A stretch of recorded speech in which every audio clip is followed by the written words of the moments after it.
So I'm going to start with, the study of history.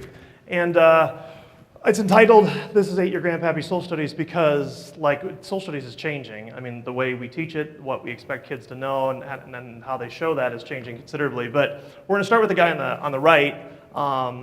That's Herodotus. Herodotus is a Greek historian born about 484 BC in Turkey, actually, but the Greeks like to claim him. He traveled all over the Middle East and all over the Mediterranean and wrote down everything that he encountered. He interviewed hundreds of people, thousands of people probably, and recorded all of that in books that he titled the Histories. So we get the beginning of history with him. Now, most likely, many of you experienced history in the clicker sort of, oh, look at that, the history sort of way. So we're going to start with a test, because that's what we're probably all really familiar with history. And we're going to start with names and dates, because they're super fun. So, dates. Turn to your partner, elbow partner like we call them. Can you identify anything that happened in these 3 dates that are up on the board, or the screen in this case? Okay, so hopefully we got a few. Thank you. So 1787, writing of the Constitution. 1933, Hitler takes power in Germany, becomes the chancellor. And 480 BCE is the Battle of Thermopylae, where the Greeks defeated the Persian invasion. Anybody get 3 out of 3? Okay, all right, so awesome, good start. All right, names and dates. Alexander Hamilton and Genghis Khan and Toussaint Louverture. Most of you, raise your hand and go first, guy, come on. Keep your hand up and sing to him in the shower. Because that's probably what you're most familiar with him, right? Statesman, founding father.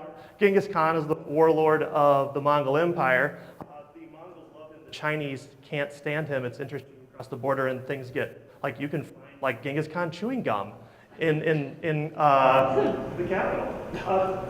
Toussaint Louverture is actually the leader of the only successful slave revolt in the Western Hemisphere. He actually led slaves in an uprising that overthrew the French in Haiti and established the government there.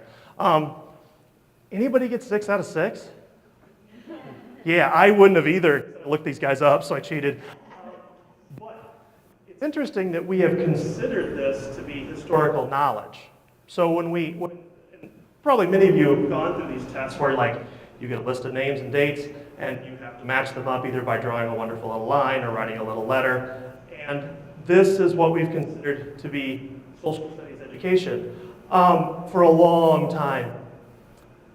But it's not working right now because our kids aren't doing well on those kind of tests.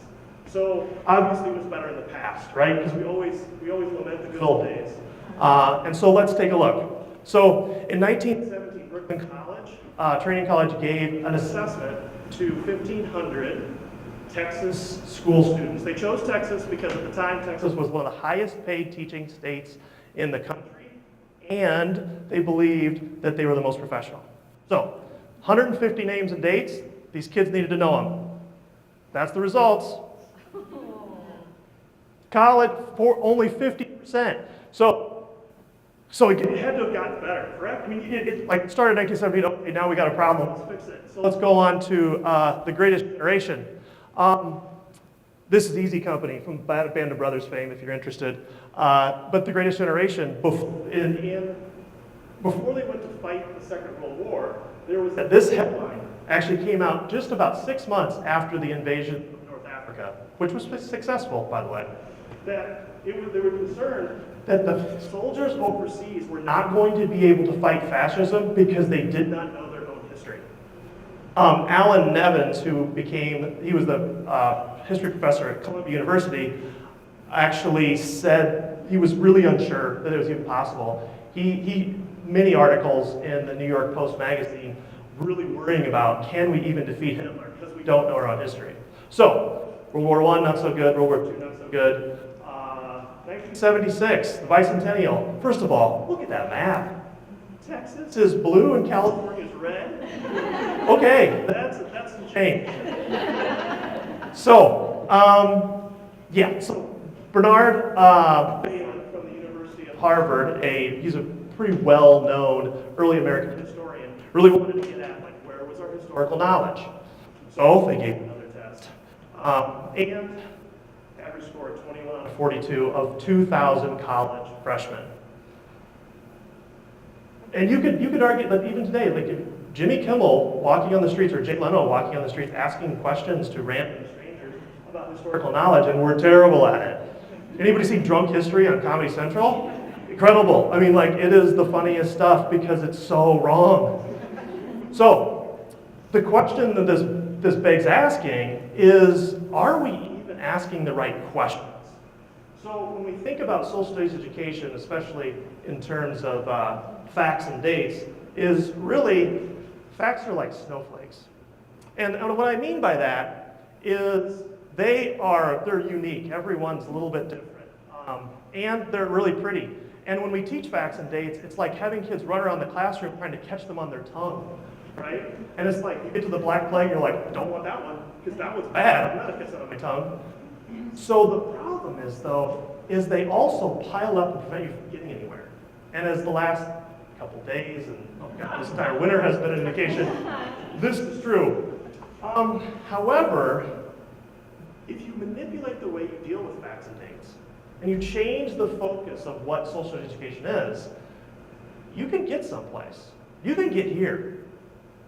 I'm a Star Wars fan, and that's pretty cool. Sorry, but like, you got Darth Vader made out of snow. But this is, with the right work and the right skill set, you can take facts and dates and actually make them meaningful. So the question we have to ask when we think about teaching social studies and teaching history is, how do we get from here to here? So how do we make that step? All right. I think there's some ways. There's been research done as early as 2007 by Sam Weinberg, and he's wrote a couple of books, but the one that came out this last year really helps us, I think. So we are living in a changing world. Social studies, teaching social studies in the information age, because this is Sam Weinberg's book, Learn History, when it's already on your phone. Because names and dates, I have the most powerful computer in my pocket. I can find out all that information, like facts and dates, and those don't really mean the same thing that they did. Arguably, they maybe never did, but we need to think about social studies as inquiry, social studies as skills, and it's as opposed to memory. And by that, changing the approach to that can get us at some pretty powerful learning for kids. So we have to have kids wrestle with big questions. So essential questions, compelling questions. And those certainly include something like, was the American Revolution really revolutionary? Or something along the lines of, did America ever fulfill the dreams of immigrants coming to this country? Or why does humanity continually return to genocide? These questions asked and then provided resources to do that thinking and that work, change those facts, those names, those dates, those dead folk into meaning. So we have to engage kids with actual stuff, documents, pictures, maps. And it's not just for the purpose of like regurgitating information. It's by taking that and putting it into a meaning, a framework with which they can wrestle mentally. And the C3 framework does just that. It asks kids to look at all these things. This is some of the guiding philosophy of social education in the district, especially over the last few years, has been the C3 framework. And then finally, to get to that authentic learning is you communicate those conclusions. Those conclusions come out in ways, especially as we move into more a technology age, that like blogs or video uploads to YouTube or any number of ways they can get that information out into the real world for feedback from others, not just the teacher. And then finally, to take action, like to actually do something about some of the things, the problems that we're having kids address. So, because facts are no longer the story, we deal with the triangle on the left. And my guess, educators in the room, I don't even have to unveil the triangle, you know what the triangle is. Anybody? Blooms. right? Bloom's taxonomy, right? And we've always been, especially as a social studies educator, we're like, we gotta get them to remember that stuff. We can't have them do higher order thinking skills without background knowledge. So we give them a whole bunch, we just pack it in there, right? We're just like, open your mouth, here comes the data. We just dump it in and like, okay, now you're ready for critical thinking. No, you don't do it that way. And this is what Weinberg points out. You flip it. You start at the top. You start at the evaluate or the analyze, and you work from there down. Because if you start with a compelling question, something that can motivate kids, then the data that you dump becomes meaning. Because they make it something that they care about, right? And so now it's like they're not just learning about individual people in the past. Now they're learning because they want to create an argument. They want to convince either me or their classmates or others that their argument is correct. So you flip Bloom's taxonomy. So to do that, you got to jumpstart the brain. And I tend to, and like at least the way we've written a lot of the curriculum recently, is we start with imagery because it kind of transcends reading level, right? So you might start with something like this. And this is where I wish I could give you documents, because it'd be way cooler if I could do that. I can't. But you can. This is a recruitment poster from about 1863, shortly after the signing of the Emancipation Proclamation, encouraging African Americans to sign up to go fight in the Civil War. But then you compare it to this, which was the same time, but it was in the South. And so you put these two in front of kids and you say, what stories does this tell us? What can we find out about this time period, these locations, based on this information, right? And this is the starting point for a deeper inquiry with full text-based sources. You could also approach it with this. I've taught the Black Plague for a long time, so it's kind of near and dear to my heart in a weird sort of way. But this middle school kids, they see this image and they're like, whoa, what are those skeletons dancing with those people? Like, what's that all about? And so, like, the questions begin, and then you guide them through the exploration. And so this is called, there's tons of these. It's generally under the term the dance macabre, but it appeared in the 1500s as a way to like show that the Black Plague struck all genders, it struck all economic levels, and so getting kids to begin to examine those things, those products of the past, and answer these compelling questions. Like, so this one, it would be something along the lines of, how do societies react to disaster? So what do they do? What happens to people in those situations? Another example from the Black Plague is, this is probably one of the most famous ones, called Dr. Beak, which I think is kind of funny. But it's a German woodcutting. But the first question is, why does this dude look like a bird? And so these questions and these compelling imagery that you can share with kids, get them to begin to think about history in a different way, and they construct meaning. Then, because they constructed meaning, they internalize things. Finally, in terms of imagery, like putting these two up and beginning a conversation about like genocide, and looking and saying, on the right we have a picture of Darfur recently, and then on the left is a map that was submitted as evidence during the Nuremberg trials. And this is a map of, it's a German-created map by the Einsatzgruppen, who were the action squads that killed Jews, specifically in the, this is the Baltics. But the most disturbing part of that is they actually took time they drew a little coffin to represent the Jewish dead. And then, I think that's Latvia at the top. Juden-free, no Jews. So having this as like a jumping off point for those conversations about like, why do we keep returning to these places? You know what I mean? Separated by 60 years of time or more, and yet we're here again. But how does that happen? How do we prevent it from happening? And then the learning that takes place takes seed. It takes root, as opposed just to being, hey, I got a test next Friday, right? Okay, it's got 25 vocab words on it, I'm good. So now it's a different type of learning. So to end tonight, I want to come back, I forgot forgot this one. Sorry, guys.